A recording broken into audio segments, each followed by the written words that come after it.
بسم اللہ الرحمن الرحیم۔ السلام علیکم۔ درباری ٹی وی یوٹیوب چینل پر آپ سب کو خوش آمدید کہتے ہیں۔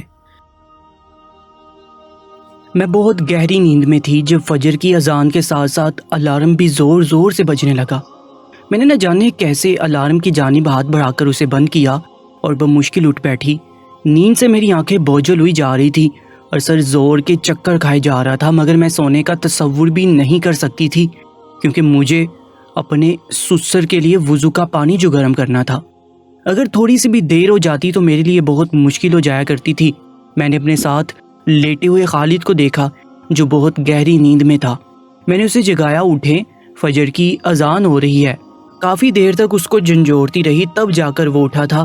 اس کے جاگتے ہی میں کچن کی جانب بھاگی تھی۔ اگر ابا جان یعنی میرے سسر ان کو وضو کا پانی وقت پہ نہ ملتا تو سارا قصور میرے ہی کھاتے میں آ جاتا، جبکہ اپنے بیٹے کو تو وہ کچھ بھی نہیں کہا کرتے تھے۔ میں نے جلدی جلدی پانی گرم کیا اور گھر سے باہر نکلی۔ ہمارے پچھلے صحن سے ایک دروازہ تھا جس سے ہم ساتھ والی حویلی میں جا سکتے تھے جہاں میرے سسر رہا کرتے تھے۔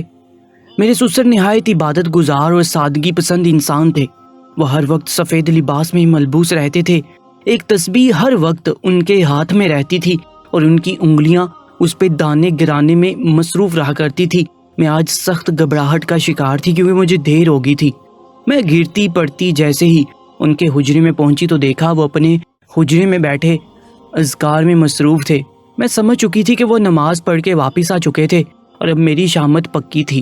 کافی دیر تک میں وہیں بے جان بت کی طرح کھڑی رہی۔ جب وہ دعا سے فارغ ہوئے تو میری جانب عجیب سی نظروں سے دیکھ کر کہا، آ گئی تم؟ میں نے سر جھکا کر کہا، جی ہاں ابا جان۔ وہ مجھے کچھ دیر ہوگی۔ وہ بھی مجھے عجیب نظروں سے دیکھتے جا رہے تھے۔ کچھ نہیں، کافی دیر ہوگی، اور میں نے ٹھنڈے پانی سے ہی وضو کر لیا۔ انہوں نے مجھے تنبیہی نظروں سے دیکھ کر کہا اور بولے، ایک بات اور سنو، رات کو دیر تک باتیں مت کیا کرو، تبھی دیر سے اٹھتی ہو صبح۔ ان کی بات پہ میں نے چونک کر دیکھا، ان کو کیسے معلوم ہوا کہ ہم رات دیر تک باتیں کیا کرتے تھے؟ میں بدحاسی سے ان کی جانب دیکھے جا رہی تھی کہ انہوں نے ہمارے لیے وہی دودھ کا گلاس بڑھایا جو وہ ہر صبح مجھے دیا کرتے تھے اور اپنے ساتھ ہی پلاتے تھے۔ میں نے وہ دودھ ان سے لے لیا اور ان کے پاس والی کرسی پر بیٹھ کر 3 گھونٹ میں پی لیا۔ اچانک وہ بولے، آج رات میں نے بہت اچھا خواب دیکھا۔ میں نے دیکھا کہ تم ایک سبز باغ میں گھوم رہی ہو اور اچانک سے تمہاری جولی میں بہت سے پھل آ جاتے ہیں، سیب، انار، انگور اور بھی بہت سے۔ وہ بہت ہی اچھے موڈ میں لگ رہے تھے، ورنہ مجھ سے اتنی دیر تک بات نہیں کیا کرتے تھے۔ میں بس ان کا خواب سن کر خوش ہو رہی تھی کہ وہ اچانک بولے، اس خواب کا مطلب جانتی ہو؟ میں نے جلدی سے نفی میں سر ہلایا۔ تب وہ اپنی تسبیح پہ نظر جما کر بولے، اس کا مطلب ہے تو جلدی ماں بننے والی ہے۔ وہ ہلکا سا مسکرائے تھے اور ان کی بات پہ میں نے بے اختیار خوش ہو کر پوچھا، سچ ابا جان؟ تب وہ اٹھ کر بولے، بس آج کسی نہ کسی طرح مجھے خالد کے سر کے 5 بال توڑ کے لا دو، لیکن یاد رہے خالد کو بالکل معلوم نہیں ہونا چاہیے۔ اب وہ حجرے سے باہر جانے لگے تھے۔ سورج طلوع ہونے لگا تھا۔ اب ان کے ارد گرد لوگوں کا ہجوم لگنے والا تھا۔ میں جلدی وہاں سے نکل کر اپنے گھر کی جانب چل دی۔ آج میں بہت خوش تھی کہ ابا جان نے اتنا اچھا خواب جو دیکھا تھا، لیکن کچھ الجھن بھی ہو رہی تھی کہ آخر وہ خالد کے بالوں کا کیا کریں گے؟ ضرور کوئی عمل یا وظیفہ کریں گے۔ خوشی خوشی میں اپنے کمرے میں داخل ہوئی تو وہاں خالد میرا انتظار کر رہے تھے کہ میں ان کو ناشتہ دوں۔ میں نے جلدی جلدی ناشتہ تیار کیا اور ان کے سامنے رکھا۔ اب مجھے سمجھ نہیں آ رہا تھا کہ ان کے سر سے بال کیسے توڑوں۔ ابا نے کہا تھا کہ بال جڑ سے اکھاڑنے تھے۔ اچانک مجھے خیال آیا اور میں جلدی سے تیل کی بوتل لے کر آئی۔ خالد دیکھیں تو آپ کے سر میں کتنی خشکی ہو گئی ہے، لائے میں آپ کے سر میں تیل لگا دیتی ہوں۔ میری بات پہ وہ چونک کر مجھے دیکھنے لگے۔ دماغ تو ٹھیک ہے تمہارا؟ ابھی مجھے کام پہ جانا ہے اور تمہیں تیل یاد آیا ہے؟ پہلے اتنی دیر کروا دی۔ وہ کافی خواہ سے لگ رہے تھے، مگر میں نے معصوم سی شکل بنائی تو ان کو ترس آ گیا۔ ویسے بھی وہ میرا بہت خیال رکھتے تھے، مگر ان کی ایک عادت خراب تھی کہ وہ اپنے والد کے کہنے پر بہت زیادہ چلتے تھے۔ جیسا وہ کہتے ویسا ہی کرتے تھے۔ میں نے ان کے سر میں تیل لگانا شروع کیا اور اچانک سے کہا، ارے یہ کیا؟ آپ کے سر میں تو جوں ہے۔ ایسا کہتے ہی میں نے ان کے سر سے چند بال اکھاڑے۔ میری حرکت پہ ان کے منہ سے سیکی آواز نکلی، کہاں ہے جو؟ وہ اچانک میری جانب منہ کر کے بیٹھ گئے تو میں نے جلدی سے ہاتھ پیچھے کر لیا۔ وہ جو نہیں تھی، آپ کے سر میں ایک کالا تیلا شاید۔ میں نے گھبرا کر کہا تو وہ ہنس دیے اور غسل خانے کی جانب چلے گئے ہاتھ دھونے۔ حالانکہ تیل تو میرے ہاتھوں میں لگا ہوا تھا۔ میں نے وہ بال اپنے دوپٹے کے پلو سے باندھے اور خالد کے جاتے ہی ابا جان کے پاس چلی گئی۔ میں نے خوش ہو کر ان کے سامنے وہ بال رکھے تو انہوں نے وہ بال اٹھا کر دیکھے اور ان کو زمین پر پھینک دیا۔ ان کی اس حرکت پہ میں ششدر رہ گئی۔ بھلا پھینکنے تھے تو مجھے لانے کو کیوں کہا تھا؟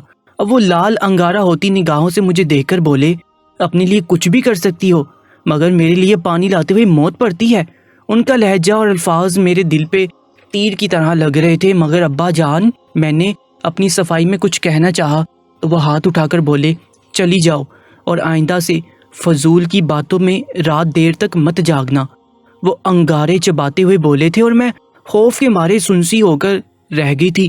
مجبوراً کچھ کہے بنا میں حجرے سے نکل آئی اور اپنے گھر کی جانب جا رہی تھی کہ اچانک مجھے خیال آیا کہ ابا سے معافی مانگ لوں، ایسا نہ ہو کہ وہ خالد سے میری شکایت لگا دے۔ میں یہی سوچ کر واپس پلٹی تھی مگر ابا کے حجرے کی کھڑکی سے اندر کا منظر نظر آ گیا، جسے دیکھ کر میرے تو ہوش ہی اڑ گئے تھے، کیونکہ ابا زمین سے خالد کے سر کے بال اٹھا رہے تھے اور گنتے بھی جا رہے تھے۔ یہ سب دیکھ کر خوف نے مجھے جکڑ لیا تھا۔ آخر یہ کیا ماجرا تھا کہ ابا نے صرف مجھے دکھانے کو ہی وہ بال پھینکے تھے؟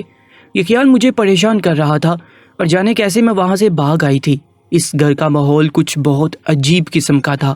میں جب سے بیاہ کر آئی تھی تب سے یہ سب چل رہا تھا۔ خالد مجھ سے بہت محبت کرتے تھے مگر میری خواہش سن کر وہ پہلے اپنے ابا سے اجازت لیا کرتے تھے، اور ابا جان خالد کو تو کچھ نہیں کہتے تھے مگر بعد میں مجھے سو باتیں سنایا کرتے تھے۔ یہ بات میں نے آج تک خالد کو نہیں بتائی تھی اور میں نے کسی خواہش کا اظہار کرنا بھی چھوڑ دیا تھا۔ خالد مجھے ڈاکٹر کے پاس کبھی لے کر نہیں گئے تھے۔ میری شادی کو 1 سال ہو گیا تھا اور اب تک میں ماں نہیں بن سکی تھی۔ ویسے مجھے تو کوئی جلدی نہ تھی مگر میری امی روز ہی فون کھڑکا دیا کرتی تھی کہ جاؤ کسی لیڈی ڈاکٹر کو دکھاؤ۔ اب تک کوئی امید کی کرن بھی نظر نہیں آئی۔ میں امی کو بہت سمجھاتی کہ میرے سسر کو ڈاکٹر وغیرہ کے پاس جانا پسند نہیں ہے، اس لیے وہ مجھے روز دم کیا ہوا دودھ پلاتے ہیں۔ ان کا کہنا ہے کہ اس سے میں جلد ماں بن جاؤں گی۔ میری بات پہ امی کا ایک ہی جواب ہوتا، تمہارے سسر کی دعا سارے گاؤں کو لگ جاتی ہے سوائے تمہارے۔ اب میں کیا کر سکتی تھی؟ امی مجھے تو ان کی بات ماننی ہے۔ میری بات کے جواب میں ہمیشہ امی ناراض ہو کر فون کاٹ دیا کرتی تھی، مگر میں بھی کیا کرتی؟ نہ جانے ابا جان کے کیسے اصول تھے کہ وہ ڈاکٹر کے نام سے بہت خفا ہوا کرتے تھے۔ ان کے پاس اتنی زمین جائیداد تھی مگر مجھے گھر میں اپنی مدد کے لیے ایک بھی ملازمہ رکھنے کی اجازت نہ تھی، اور تو اور ان کا حکم ہوتا تھا کہ ان کو فجر کے وقت گرم پانی اپنے ہاتھوں سے پہنچایا کروں۔ پچھلے 1 سال سے گرمی سردی میں ہی ان کو گرم پانی پہنچا دیا کرتی تھی۔ جانے ان کو کیا بیماری تھی کہ وہ گرم پانی سے وضو کیا کرتے تھے، مگر اس کے لیے بھی وہ کوئی ملازم تو رکھ ہی سکتے تھے، مگر نہیں، یہ کام بھی مجھے ہی کرنا ہوتا تھا۔ اور جب بھی میں وضو کا پانی دینے جاتی تب وہ مجھے دم کیا ہوا دودھ اپنے سامنے پلاتے۔ وہ پہلے دن سے ہی مجھے یہ دودھ پلاتے آ رہے تھے مگر اب تک تو کوئی افاقہ نہیں ہوا تھا۔ لیکن ایک بات بہت عجیب سی تھی کہ دوپہر کے وقت ان کا ایک خاص ملازم حویلی میں آ جایا کرتا تھا اور باقی کے ان کے سارے کام وہ کیا کرتا تھا، مگر فجر کے وقت کوئی ملازم ان کے پاس موجود نہ ہوتا تھا۔ اب میں کافی تھک گئی تھی، دن بھر میں بے چین رہا کرتی تھی، عجیب سی کیفیت ہوتی تھی، ہر چیز سے دل اچاٹ ہونے لگتا، مگر پھر بھی سارے کام مجھے ہی کرنے ہوتے تھے۔ لیکن آج جو بات ابا جان نے کہی تھی اس نے مجھے عجیب سی الجھن میں ڈال دیا تھا، کیونکہ کل رات میں اور خالد بہت دیر تک باتیں کرتے رہے تھے، اور یہ بات ابا جان کو کیسے معلوم ہوئی؟ کیونکہ یہ پہلی بار نہیں ہوا تھا۔ ایک بار پہلے بھی ہم رات دیر تک باتوں میں مصروف رہے تھے مگر پھر بھی میں نے ان کو وقت پہ پانی پہنچایا تھا، مگر اس دن بھی انہوں نے یہی بات کی تھی۔ میرے دل و دماغ میں عجیب سے وسوسے سر اٹھا رہے تھے کہ ابا جان رات کو ہمارے گھر میں آ کر ہماری باتیں سنتے تھے۔ یہ سوچ بار بار میرے دل و دماغ میں گردش کر رہی تھی، مگر یہ بات میں ابا یا خالد سے کبھی نہیں کہہ سکتی تھی، اور میں بہت زیادہ پریشان ہو چکی تھی۔ ہم میاں بیوی آپس میں ڈھیر ساری باتیں کیا کرتے تھے اور ان میں پیار محبت کی باتیں بھی ہوا کرتی تھی، دنیا داری کی بھی شکوے شکایات بھی ہوا کرتے تھے۔ اگر ابا وہ ساری باتیں سنتے تھے تو اس سے آگے میں سوچ نہیں پا رہی تھی، مجھے سخت شرم آ رہی تھی۔ اب مجھے بہت سی باتیں عجیب لگ رہی تھی۔ ایک تو ابا جان اس گھر میں ہمارے ساتھ کیوں نہیں رہتے تھے جبکہ یہاں بہت زیادہ جگہ تھی، دنیا کی ہر آسائش موجود تھی، جبکہ پرانی حویلی میں تو بس زیادہ تر مال مویشیوں کو ہی رکھا جاتا تھا۔ بس ایک ان کا حجرہ تھا جو قدرے بہتر تھا۔ خالد کا کہنا تھا کہ ابا جان اپنے مال مویشیوں سے بہت محبت کرتے ہیں اور اسی وجہ سے وہاں رہتے ہیں تاکہ ان کی حفاظت کر سکیں۔ ویسے تو ایک چوکیدار گیٹ پہ موجود رہتا تھا مگر اسے اندر آنے کی اجازت نہیں تھی۔ ابا جان شام کے بعد اکیلے ہی رہتے تھے، ان کا کھانا وغیرہ خالد وہاں پہنچا دیا کرتا تھا اور کچھ دیر ان کے ساتھ بیٹھ جایا کرتا تھا۔ ابا جان خالد سے بہت محبت کرتے تھے، ان کی ایک ہی اولاد تھی تو ساری محبتیں اسی کے حصے میں آیا کرتی تھی، مگر افسوس اس بات کا تھا کہ میں بھی تو ان کی اکلوتی بہو تھی، پھر مجھے ہمیشہ تنقید کا نشانہ ہی کیوں بنایا کرتے تھے۔ میں اپنے کمرے میں آ کر بہت کچھ سوچنے پر مجبور ہو چکی تھی۔ آج رات کیسے بھی کر کے مجھے پتہ لگانا تھا کہ اصل حقیقت کیا ہے۔ آخر کب تک میں اس عجیب و غریب خیالات والے گھٹن زدہ ماحول میں رہتی۔ میں ایک پڑھی لکھی بادشاہ اور لڑکی تھی، مجھے اچھے برے کا سب معلوم تھا، مگر اب تو ابا جان کی باتوں نے مجھے پریشان کر کے رکھ دیا تھا۔ میں خالد سے بہت محبت کرتی تھی، ہم دونوں نے ایک دوسرے کو ایک شادی میں دیکھا تھا اور وہیں انہوں نے مجھے پسند کر لیا تھا۔ تبھی انہوں نے ابا جان کو رشتے کے لیے راضی کیا تھا اور وہ بڑی مشکل سے راضی ہوئے تھے۔ جانے ان کو مجھ سے کیا بیر تھا۔ اس گھر میں داخل ہوتے ہی میں جان چکی تھی کہ ابا جان نے بحالت مجبوری مجھے اپنی بہو بنایا ہے، اور اگر خالد ضد نہ کرتے تو وہ کبھی نہ مانتے۔ اور خالد جو شاید پہلی اور آخری بار مجھے اپنی زندگی میں لانے کے لیے باپ کے سامنے کھڑے ہوئے تھے، ورنہ تو وہ سر بھی نہیں اٹھاتے تھے ان کے سامنے۔ خیر وقت گزرتا رہا اور اب 1 سال ہو چکا تھا۔ اب میں یہ سب برداشت نہیں کروں گی۔ میں نے دل ہی دل میں برداشت کیا اور رات کو خالد کے کمرے میں آتی ان سے ادھر ادھر کی باتیں کرتی رہی اور کافی دیر تک ان کو باتوں میں مصروف رکھا۔ پھر اچانک میں نے ان سے کہا کہ خالد، مجھے لگ رہا ہے کہ ابا جان کا دم کیا ہوا پانی کام کر گیا ہے۔ میری بات سن کر خالد چونکے تھے۔ کیا مطلب؟ تو میں نے مسکرا کر کہا کہ مجھے لگ رہا ہے کہ میں امید سے ہوں۔ میری بات سن کر وہ خوشی سے اچھل ہی پڑے اور پھر تو ان کی باتیں ختم ہونے کا نام ہی نہیں لے رہی تھی۔ میں جب فجر کے وقت پانی لے کر ابا جان کے حجرے میں پہنچی تو دیکھا وہ سخت پریشان اور گھبرائے ہوئے سے لگ رہے تھے۔ مجھے آتا دیکھ کر جانے کیوں چونک سے گئے تھے۔ کون؟ انہوں نے پوچھا، جبکہ میں تو ان کے سامنے کھڑی تھی۔ میں ہوں ابا جان، میں نے کہا تو وہ اچانک سے اٹھے اور مجھے باہر جانے کا کہہ کر دروازہ بند کر دیا۔ میں حیران و پریشان وہیں کھڑی رہ گئی۔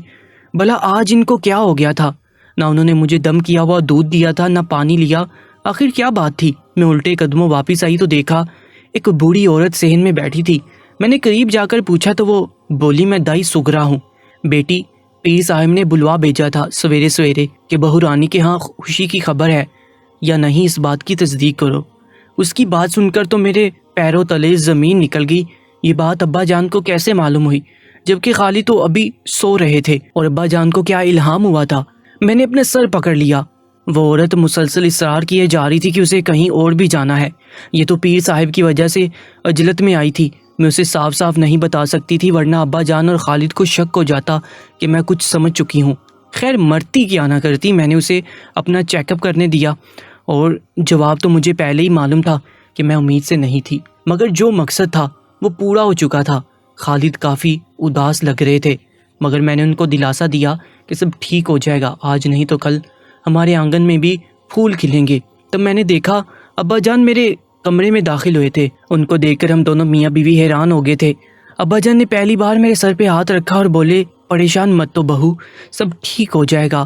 مگر ان کے لہجے میں جو مسرت تھی وہ صرف میں ہی محسوس کرتی تھی۔ شام ہوتے ہی میں چھت پہ آ گئی، دل کافی بوجھل ہو رہا تھا۔ کئی گتھیاں تھیں جنہیں سلجھانا تھا اور اس کام میں کوئی بھی میرا مددگار نہ تھا سوائے میرے رب کے۔ میں نے کھلے آسمان تلے اپنے ہاتھ دعا کے لیے بلند کیے اور رب سے التجا کی کہ مجھے اس مسئلے سے نکال دے۔ اپنے رب سے رابطہ کر کے میں کافی پرسکون ہو چکی تھی۔ اب مجھے کوئی پریشانی نہیں ہوگی۔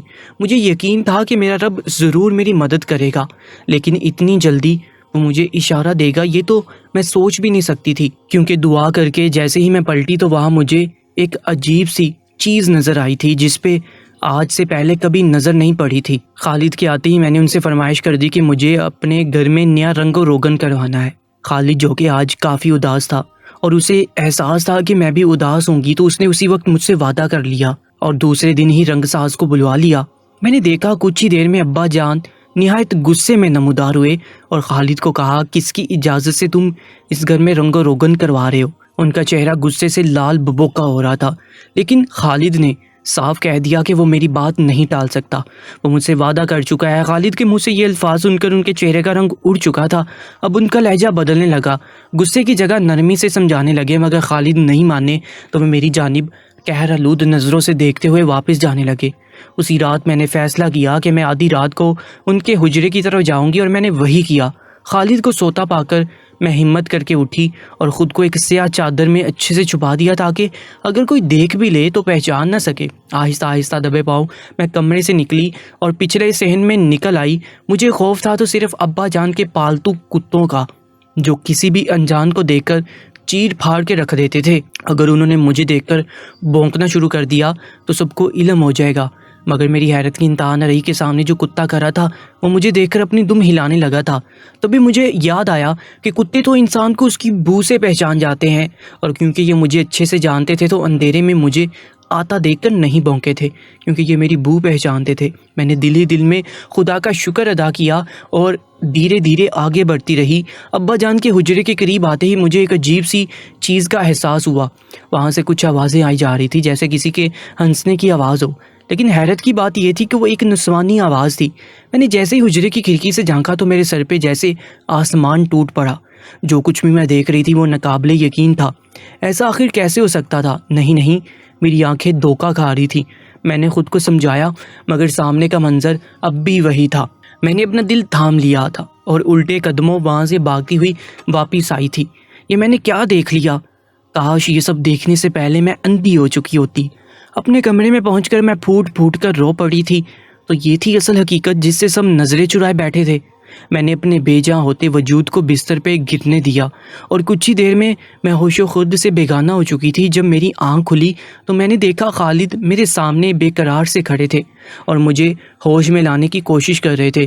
مجھے ہوش میں آتا دیکھ کر انہوں نے شکر ادا کیا اور مجھے سہارا دے کر اٹھایا۔ میرے پیچھے تکیہ رکھ کر بولے، جان نکال دی تھی میری، کیا ہو گیا تھا تمہیں؟ ان کے لب و لہجے سے پریشانی جھلک رہی تھی۔ میں نے ان کے شانے پہ سر رکھ کر اچانک رونا شروع کر دیا تو وہ اور پریشان ہو گئے۔ کیا ہوا سیما، تم کیوں رو رہی ہو؟ مجھے بتاؤ تو صحیح کیا بات ہے؟ کافی دیر تک رو کر اپنے دل کا بوجھ ہلکا کرنے کے بعد میں نے ان سے کہا کہ رات میں بہت ڈر گئی تھی اس لیے یہ سب ہوا، مگر وہ میری بات نہیں مان رہے تھے، اور یہ سچ بھی تھا کہ میں غلط بیانی کر رہی تھی، جبکہ میں سچ بھی نہیں بتا سکتی تھی کیونکہ خالد میرا کبھی یقین نہ کرتے۔ اس لیے میں نے خاموش رہنے کا فیصلہ کرتے ہوئے خالد سے کہا کہ ابھی رنگ ساز کو بلوائیں۔ میری بات سن کر انہوں نے اسی وقت آدمی کو فون کیا اور آنے کا کہا۔ کاریگر اپنے ساتھ چند لڑکے لے کر آیا تھا جنہوں نے کام شروع کر دیا، اور خالد آج گھر پہ ہی تھے کیونکہ پرائے آدمیوں کے ساتھ وہ مجھے اکیلا نہیں چھوڑ سکتے تھے۔ میرے کمرے کی دیوار پہ رگڑائی کرتے ہوئے اچانک ایک لڑکا بولا، بی بی جی یہ تار لگی ہے، اس کا کیا کروں؟ میں نے جان بوجھ کر خالد کے سامنے اونچی آواز میں پوچھا، کس چیز کی تار ہے بھائی؟ میری آواز پہ خالد بھی قریب آ چکے تھے۔ بی بی جی یہ کوئی مائکرو فون کی تار لگتی ہے جو باہر جا رہی ہے اس کمرے سے۔ یہ سننا تھا کہ خالد کے چہرے کا رنگ اڑ گیا تھا۔ میرے کمرے میں؟ وہ میری جانب دیکھنے لگے تو میں نے بھی پریشانی سے کہا، ہاں خالد ذرا دیکھے تو کہاں تک جا رہی ہے؟ کون ہے جو ہماری باتیں سنتا ہے؟ میری بات سن کر خالد اور زیادہ حیرت میں پڑ چکے تھے اور کچھ ہی دیر میں اس مائکرو فون کی وائر ہماری چھت سے ہوتی ہوئی ابا جان کی حویلی کی جانب جاتی دکھائی دی تھی۔ آہستہ آہستہ خالد کے چہرے کے تاثرات تبدیل ہوتے جا رہے تھے۔ چاہے کچھ بھی ہو جائے وہ ایک غیرت مند انسان تھا۔ اپنی خلوت میں کسی کی دخل اندازی کا سوچ کر ان کی دماغ کی رگیں تن سی گئی تھی۔ وہ تار ابا جان کے حجرے تک جا رہی تھی۔ ہم دونوں حجرے میں داخل ہو چکے تھے مگر ابا جان وہاں نہیں تھے۔ اس وقت وہ گاؤں کے جرگے میں جایا کرتے تھے جہاں سارے لوگ اپنے مسئلے مسائل بتایا کرتے تھے۔ غم و غصے سے خالد کا برا حال ہو رہا تھا۔ میں نے موقع پا کر حجرے کی تلاشی لینی شروع کی تو وہاں ایک دراز سے مجھے ایک گولیوں کی ڈبیاں ملی جس میں لکھا تھا کہ برتھ کنٹرول پلز، اور میرا شک یقین میں بدل چکا تھا۔ یہ ابا ہی تھے جو مجھے روز دودھ میں یہ گولی ملا کر دیا کرتے تھے تاکہ میں ماں نہ بن سکوں، مگر وہ ایسا کیوں کر رہے تھے؟ آخر میں ان کا اکلوتا وارث ہی تو پیدا کرتی۔ یہ سوچ کر میرا سر پھٹا جا رہا تھا۔ خالد بھی سب کچھ دیکھ اور سمجھ چکے تھے۔ اچانک انہوں نے میرا ہاتھ تھاما اور مجھے کھینچتے ہوئے باہر آ کے حویلی سے کچھ ہی دور جرگا لگا کرتا تھا اور خالد مجھے وہیں لیے جا رہے تھے۔ خالد کیا ہو گیا؟ مجھے کہاں لیے جا رہے ہیں آپ؟ میں بار بار پوچھ رہی تھی مگر وہ تو جیسے کچھ سن ہی نہیں رہے تھے۔ ان کے سر پہ تو خون سوار تھا۔ جیسے ہم جرگے میں پہنچے تو دیکھا وہاں گاؤں کے کئی بڑے بوڑھے لوگ بیٹھے تھے اور ابا جان کے ہاتھ چوم کے دعائیں لے رہے تھے۔ اسی وقت خالد نے سب کے سامنے اعلان کیا اور اپنے والد کی ساری سچائی کھول کر رکھ دی۔ میرا باپ اتنا گر چکا تھا کہ اپنے ہی بیٹے کی خلوت میں جھانکنے کی کوشش کرتا ہے، اور تو اور 1 سال سے ایک شخص اپنی بہو کو وقفے کی گولیاں کھلاتا رہا تاکہ اس کا سگا بیٹا بے اولاد رہے۔ یہ کہتے ہوئے خالد رو پڑا تھا۔ اسے دکھ تھا تو صرف اسی بات کا کہ یہ سب اس کے باپ نے اس کے ساتھ کیا تھا۔ کوئی اور کرتا تو وہ شاید سہ جاتا۔ سارے ہجوم کو جیسے سانپ نے سونگھ لیا تھا۔ ابا کی حالت دیکھنے والی تھی۔ ایک لمحے میں ان کا جاہو جلال سب مٹی میں مل چکا تھا۔ خالد ایک بار پھر چلایا تھا، میرا فیصلہ کون کرے گا؟ گاؤں والوں میں آپ سب کی عدالت میں اسی لیے آیا ہوں کیونکہ آج تک یہ شخص تم لوگوں کے فیصلے کرتا آیا ہے، آج تم اس کا فیصلہ کرو۔ اچانک ایک آدمی مجمع میں سے نکلا اور خالد کے قریب آنے لگا۔ دیر آئے درست آئے برخودار، یہ تمہارا سگا باپ ہوتا تو ایسا کبھی نہ کرتا۔ وہ آدمی ابا کی جانب اشارہ کرتے ہوئے بولا۔ اس آدمی کو آتا دیکھ کر ابا کانپنے لگے تھے۔ اس نے بتایا کہ یہ وہی شخص ہے جس نے خالد کی ماں سے شادی کی تھی جب وہ صرف 6 ماہ کے تھے۔ خالد کی ماں جوانی میں بیوہ ہو چکی تھی اور یہ ساری جائیداد کی مالکن تھی، اور یہ آدمی جو کہ خالد کے ابا کا چچا زاد بھائی تھا، اس نے اپنی بھابھی سے نکاح کیا، ان کو سہارا دینے کا جھانسا دے کر اور پھر ساری جائیداد پہ قبضہ کر لیا، اور لوگوں کو دکھانے کے لیے خالد کو بہت پیار اور محبت سے رکھا۔ پہلے دن ہی اس نے گاؤں والوں کو کہہ دیا تھا کہ یہ سچائی خالد کو معلوم نہ ہو تاکہ وہ کبھی دکھی نہ ہو، اور اس انسان نے خود عبادت گزار ہونے کا لبادہ اوڑھ لیا تاکہ لوگ اس کی تعظیم و تکریم کریں، اور وہی ہوا، لوگ واقعی ان سے عقیدت رکھنے لگے، مگر اندر ہی اندر ان کے دل کو یہی غم کھائے جا رہا تھا کہ یہ ساری دولت ایک دن خالد اور اس کی اولاد کو مل جائے گی اور اس کے حصے میں کچھ بھی نہیں آئے گا۔ اس وجہ سے وہ کب سے پلاننگ کر رہا تھا کہ خالد اور اس کی بیوی کو راستے سے ہٹا دے۔ اس شخص کی باتیں سن کر کچھ اور لوگ بھی اٹھ کھڑے ہوئے تھے اور خالد کو یقین دلایا کہ یہی حقیقت ہے۔ خالد جو کب سے بے چین تھا، وہ قہر آلود نظروں سے اپنے سوتیلے باپ کو دیکھے جا رہا تھا۔ اسی وقت اچانک کچھ لوگ آگے بڑھے اور میرے سسر کو زور سے پکڑ لیا۔ یہ سب خالد کے سگے باپ کے وفادار تھے۔ اسی وقت پولیس کو بلوا لیا گیا۔ گاؤں کے لوگ صرف اس لیے خاموش تھے کہ وہ اب تک یہی سمجھتے تھے کہ میرے سسر نے خالد کو والد کا پیار دیا تھا، شہر میں پڑھایا لکھایا تھا، اس کی ہر بات مانتے تھے، مگر یہ سب ایک دکھاوا تھا۔ ابا جان نے گرم پانی کا وہ ڈونگ رچایا تھا، وہ صرف اور صرف اس لیے تھا تاکہ وہ مجھے نہار منہ وقفے کی گولی پلایا کرے تاکہ میں کبھی ماں نہ بن سکوں۔ وہ آدمی جو اب تک خالد سے محبت جتایا کرتا تھا، اب اس کو جانے کیا کیا کہے جا رہا تھا۔ میں تجھے زندہ نہیں چھوڑوں گا، غلطی ہوگی، اس دن تیری ماں کے ساتھ تیرا بھی گلا گھونٹ دیتا۔ اس کے منہ سے یہ اقرار سن کر خالد کے تن بدن میں آگ لگی تھی، یعنی یہ اس کی ماں کا قاتل بھی تھا۔ اور یہ سب میں نے خود اس رات اس کمرے میں دیکھا تھا جب وہ انسان ایک انتہائی حسینہ جمیل لڑکی کے ساتھ نازیبا حالت میں بیٹھا ہوا تھا اور فون پہ کسی انسان سے باتیں کیے جا رہا تھا کہ وہ جلد از جلد خالد اور اس کی بیوی سے چھٹکارا حاصل کرنا چاہتا ہے اور اس کے لیے وہ کوئی بھی قیمت ادا کرنے کو تیار ہے۔ اس رات میں یہ سب دیکھ کر حیرت زدہ رہ گئی تھی، لیکن میں یہ سب باتیں اگر خالد کو بتاتی تو وہ کبھی مجھ پہ یقین نہیں کرتے اور اپنے باپ کو ہی سچا سمجھتے۔ اس لیے میں نے رنگ و روگن کروانے کا کہا تھا، کیونکہ اس شام چھت پہ میں نے وہ وائر دیکھ لی تھی جو میرے کمرے سے نکل کر حویلی کی طرف جا رہی تھی۔ میرا منصوبہ کامیاب ہوا اور اس غلیظ انسان کے غلط ارادے بے نقاب ہو چکے تھے۔ خالد بہت دکھی تھے، مگر میں نے ان کو دلاسا دیا کہ اگر آج اس شخص کی اصلیت ہم پہ ظاہر نہ ہوتی تو شاید اس وقت اس گھر میں ہماری لاشیں پڑی ہوتی۔ میری بات سن کر خالد نے رب کا شکر ادا کیا اور ہم دونوں خوشی خوشی اپنے گھر کی جانب جانے لگے جہاں اب کوئی ناپاک ارادے رکھنے والا موجود نہ تھا۔ آج کی اس کہانی کے بارے میں اپنی قیمتی رائے سے ہمیں ضرور آگاہ کیجیے گا، اور ایسی ہی سبق آموز اور سچی کہانیوں کے لیے ہمارے یوٹیوب چینل دربار ٹی وی کو سبسکرائب کر لیجیے گا۔ اپنا بہت زیادہ خیال رکھیں۔ اللہ نگہبان۔